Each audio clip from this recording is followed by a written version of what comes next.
this has been a major problem for us for so many years, and it is only now that I am bringing this about because I think it's too much. Na bakit kami ginagawa? Kasi this has been going on for so long. So I'm asking this question, why these things happen in government? Bakit kukunin ng PRA ang maintenance ng Cavitex? I'm so surprised. Kinukuha daw, sila magme-maintain. And we know naman government is not good in maintenance. Sobra na to eh. Kailan ang budget? Sobra na to. This is for public good. This is not for me. I'm so amazed that they're doing this to us. I just want to inquire why this Philippine Reclamation Authority is not serving our country for public good. I will give you 3 instances where I believe they are not serving the public good. First of all, we bought a land from them to establish, to convert the Las Piñas General Hospital, a DOH operated hospital in Las Piñas. We bought a land from PRA, a 1,500 square meter lot for 78 million. So we paid. We gave a budget to DOH to pay for the land na 78 million through the DBM. And we wanted to start building the hospital. They don't want to allow us to build the hospital because hindi daw nire-release ng DBM yung pera sa kanila. Gusto nila, bago namin start ang hospital, ma-receive niya ang pera from DBM. I'm so surprised because it is with DBM, tapos na yung papel, kaya lang, alam mo naman ng DBM, matagal mag-release, and it was during COVID-19, tapos ayaw niya pa start ang hospital when DOH and PRA are both government agencies. Na yung promise ng DBM to another government agency is, I think, reasonable na bakit ayaw niya pa start yung hospital. So I'm asking this question, why these things happen in government? Di ba pag government to government, wala nang problema yan? Bakit kailangan niya makita yung pera ng DBM bago niya pa start yung hospital namin? And what do you say about that? We'll ask the DBM, they're here behind us. Dapat wala daw silang pondo with PR. Hindi daw natanggap yung check ito. Gusto niya makita yung pera bago kami allow na mag-start yung hospital. And that was during COVID-19 pandemic, that it's very important that we build the hospital, the expansion of the hospital. Well, according to the DBM, they don't need to show them the cash. They just need to issue the authorization, the SARO, and there's a progress billing.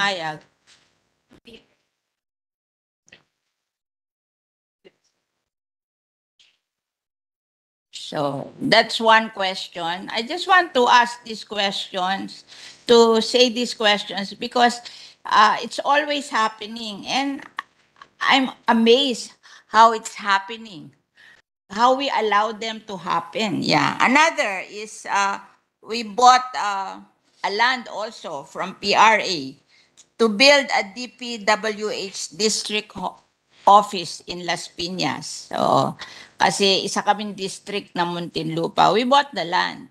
And they won't allow DPWH to build our district office kasi daw may utang daw yung DPWH sa kanila with regards to Cavitex na 4 billion, gusto niya bayaran muna yung 4 billion bago kami i-allow mag-build ng district office doon sa lupa na binili namin sa kanya by DPWH. Tama ba yun?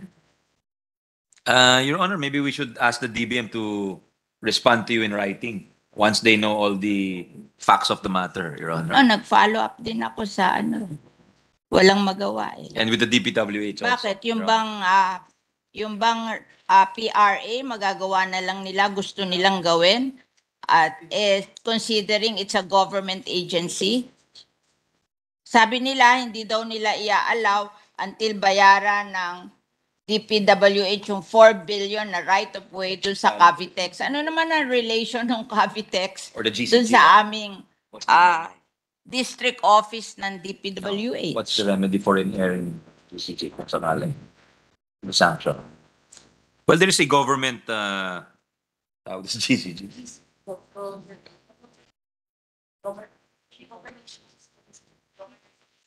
There's the Governance Commission for GOCCs or the GCG, Yeah, I Your know Honor. that, GCG. So, That's why I'm arranging I am a asking meeting sa the DBM GCG to control this PRA. Sobra na to eh. kailan ang budget? Sobra na to.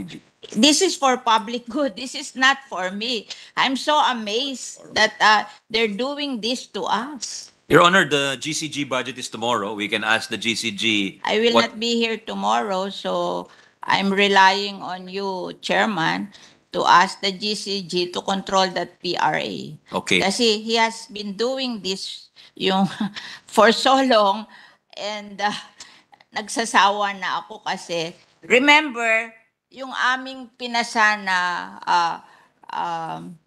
legislated protected area in Las Piñas, the Las Piñas Parañaque Wetland Park has been legislated to be a protected area. So owned by PRA yon. Pag may nag-donate sa aming NGO, doon sa amin legislated protected area, pinahihirapan ng PRA. I just want to ask, if you have declared a government property as a legislated protected area, wala bang right ang government dyan na kung may magandang gagawin doon sa government property na hindi na pahihirapan kami ng PRA? I will ask the GCG even now, Your Honor, so they can prepare their responses to your concerns for tomorrow So, when we ask I the just want to know questions, Your Honor.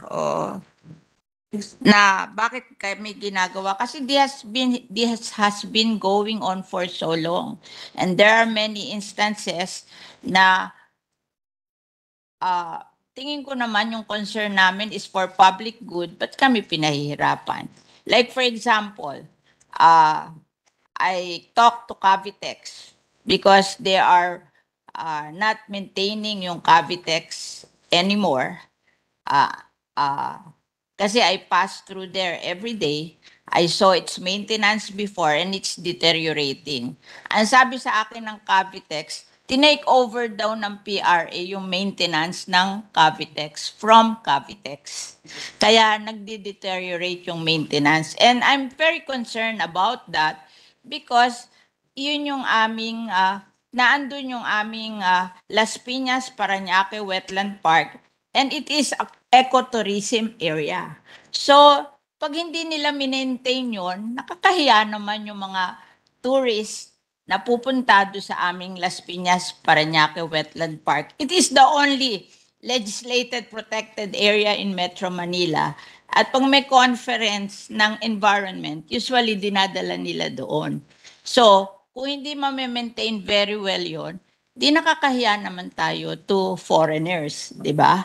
So, bakit kukunin ng PRA ang maintenance ng Cavitex? I'm so surprised. Kinukuha daw, sila magme-maintain. And we know naman government is not good in maintenance. It's better left to the private sector, and there is a Cavitex to maintain in it. It has been maintained before and it's better. Bakit niya kukunin? Parang nakikita ko na abuse of power of the Philippine Reclamation Authority. And I just want to inform the executive department that they should do something about this. Kasi hindi naman ako nagko-complain for myself, but for public good. So maybe they will have an opinion on this, especially the DBM, kasi sila yung nagko-control ng budget. Although I know that the Philippine Reclamation Authority is not asking any budget from you, but is there a way by which we can control a GOCC from doing this? Given that they don't receive any budget from the DBM, Your Honor, maybe it's more effective if we go through the GCG because legally speaking, under the GCG law or the charter, this is Republic Act 10149. The GCG can conduct periodic study, examination, evaluation, and assessment of the performances of the GOCCs. So, pagdating nila bukas, we will mention this to them. Yeah. And it goes towards their performance and pwede I natin silang singilin, Mr. I President. just want to make this manifestation because I won't be here tomorrow. So I hope that our committee on budget, on finance, will do something about it. Yes, ma'am. We because, will, this has been a major problem for us for so many years. And it is only now that I am bringing this about because I think Sino? it's too much. Right. So with that, that Who's is defending? all that I want to bring up in this hearing, and I hope we can do something about this in the future. Yes, ma'am. Thank you very much. We will bring it up when Senator Gatchalian defends the budget of the GCG. He's the vice chair. Okay, I was not thank you cracking very a joke, but the majority leader is laughing.